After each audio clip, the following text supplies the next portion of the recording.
This group has it all. Great music, great moves, great looks, great personalities. I'm talking about Culture Club. They have a single called Do You Really Want to Hurt Me that's been #1 in England and 10 other countries in the world. I'm Susan Blond, and I'm here with the lead singer, Boy George, and the drummer, John Moss. Is there any meaning behind the name of your album, Kissing to Be Clever? Well, the idea is kissing was like the kiss of life, the kiss of death. It doesn't actually mean sort of sticking your tongue in somebody's mouth. It just means like kissing. Kissing is a way of, I don't know, if you say dance like an enemy, it doesn't mean literally dance. It just means it's an emphasis on movement. And kissing to be clever is like, you know, it's just very smug. It's like cynical love songs. You know, like, do you really want to hurt me?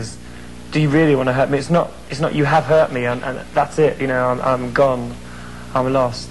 It's just another way of looking at love, you know, in a more positive way. So kissing to be clever is like, you know, very smug, you know. Like the picture on the cover is very sort of, you know, very smug. And that's what it's meant to emphasize. So there is a meaning behind the album title. Do you like to kiss? Only people with nice breath. Last night in the audience there were all these people in the same hats that you wear. Now they must have all gone out to Brooklyn to get these Hasidic Jewish hats. What do you think of people dressing like you and also making up like you? I think it shows an obvious sort of intelligence. But I don't mind people dressing up like me, you know.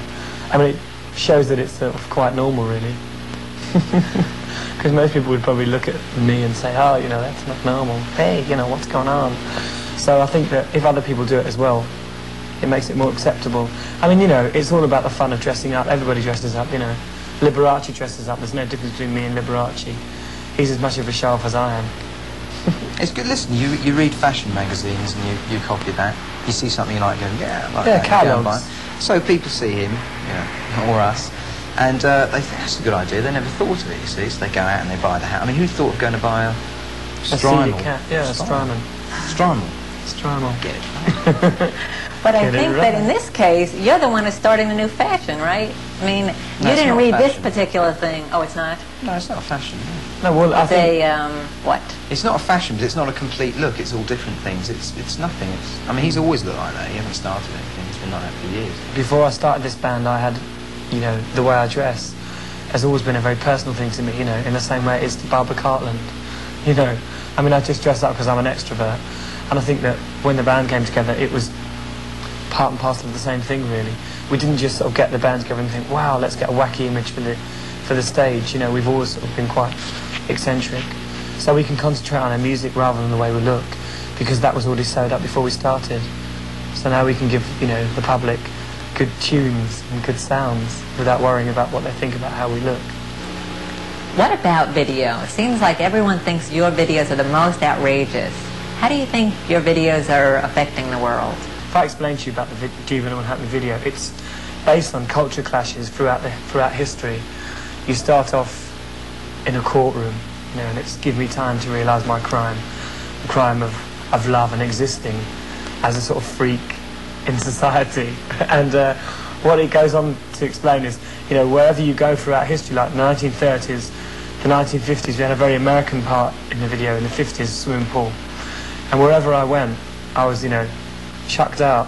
I was thrown out because I didn't fit in, which is it's another way of explaining that, you know, the way I look. If you get eccentric people, they're never quite accepted wherever you go, even though like you know, like quiffs and, you know, some people are so eccentric but they don't realise they're eccentric, like these old women with big beehives and big eyebrows. I mean, they look as odd as I do, but they never actually admit that they look odd because they're so set in their ways, you know. But in a modern day society, they look as strange as I do, I think. So the video is explaining that whole culture clash thing, you know, where you can travel anywhere